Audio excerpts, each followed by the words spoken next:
Hello students, প্রতিদিনের মতো আজকে আবার আমি একটি নতুন ভিডিও নিয়ে হাজির হয়েছি। আজকে আলোচনা করব ফোর্থ সেমিস্টার ডিএসসি হিস্টোরির একটি প্রশ্ন নিয়ে আজকে আলোচনা করব। প্রশ্নটি কিন্তু এবছরে তোমাদের 3 নম্বরের জন্য ইম্পর্টেন্ট। কী বলছে প্রশ্নটি? রায়তারি বন্দোবস্তের বৈশিষ্ট্যগুলি লেখো। রায়তারি বন্দোবস্তের বৈশিষ্ট্যগুলি লেখো। উত্তরে কি বলছে?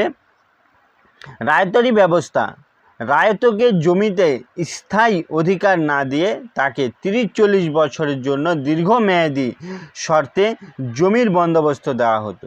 এই ব্যবস্থার প্রধান বৈশিষ্ট্যগুলো ছিল কি ছিল? মধ্যস্বত্বভোগীর অনুপস্থিত, এখানে কোনো মধ্যস্বত্বভোগী থাকতো না। রায়তারি বন্দোবস্তের সরকার ও কৃষকের মাঝখানে কোনো জমিদার বা মধ্যস্বত্বভোগী শ্রেণীর অস্তিত্ব ছিল না। তারপরে কি বলছে? জমির শ্রেণী বিভাগ।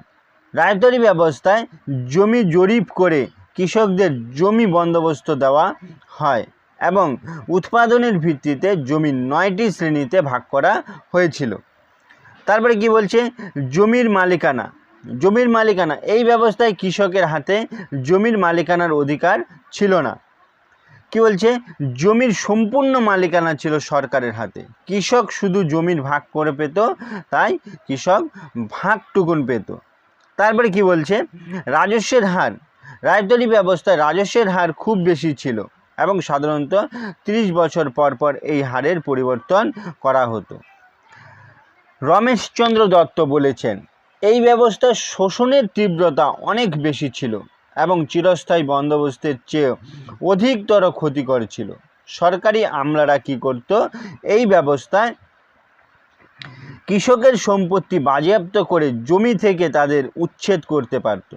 জমির অস্থায়ী বন্দোবস্তই ছিল জনসাধারণের দারিদ্র্য ও দুর্ভিক্ষের প্রধান কারণ। এই ছিল প্রশ্নটির উত্তর। ভিডিওটি ভালো লাগলে লাইক করো, কমেন্ট করো এবং বন্ধুদেরকে শেয়ার করে দাও।